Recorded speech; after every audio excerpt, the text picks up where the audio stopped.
BuzzFeed seems really inquisitive when it comes to asking questions of white people. Why is it so hard for you to acknowledge your privilege? Why can't most white people dance? Why do you get so annoyed when other people don't speak English? Why can't we figure out how to make our own pop culture? Why do you feel like having one black friend makes you a cultural expert or not a racist? Why do you keep talking about reverse racism? That is not a thing. Why do you think including diversity in the workplace reduces the quality of work? Why do you get offended when you see a table full of black people, but not when you see a lunchroom full of white people? Why do you think saying namaste is an appropriate way to greet me? Why do you guys think it's okay to call me an immigrant or foreigner? White. Racist. White. Racist. White. Racist. White. Racist. White. Racist. White. Racist. White. Racist. Racist.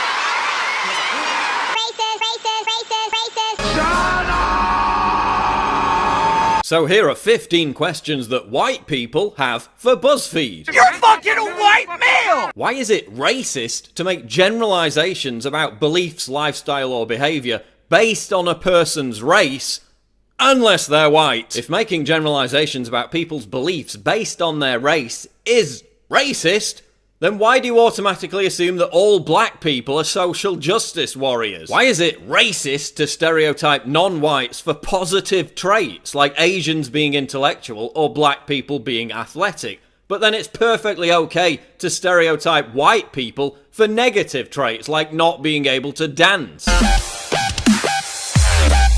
Why are white people racist for having 0 black friends, but then we're also racist for having 1 black friend? Because we use that black friend to validate our opinions. Do you have a black friend? Yeah. Is it just one? But then we're also racist for having numerous black friends because we're overcompensating. Why is white people having dreadlocks cultural appropriation, but then when Beyonce straightens her hair and dyes it blonde, that's perfectly fine? Why is it cultural appropriation to embrace black fashion, music and culture, but then having our own fashion, music and culture is backward, divisive and nerdy? Why do you whine about the Oscars being racist in favour of white people when the number of black Oscar winners is exactly in line with the black population? Oh, I forgot, maths is racist too. Why is a racially motivated violent attack on a black person called a hate crime, but then a racially motivated violent attack on a white person is called the knockout game? It just absolutely makes no sense. If only black people can call each other the N-word,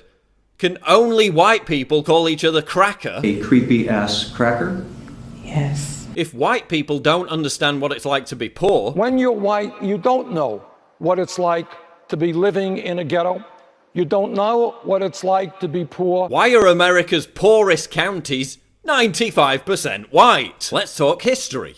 The Islamic Barbary slave trade, which oppressed whites, was far more brutal and lasted for far longer than the African slave trade. So if white people owe blacks reparations for slavery, can white people claim reparations from Arabs? Give me money, give me money, give me money. If reverse racism doesn't exist because white people are in power and it's impossible to be racist against them, at what point does this change? If the entire dominant culture, entertainment and media complex, including BuzzFeed, now discriminates against white people by encouraging racism against white people, does that represent a form of power? And if it does, why should it be acceptable that the last acceptable form of racism is racism against white people?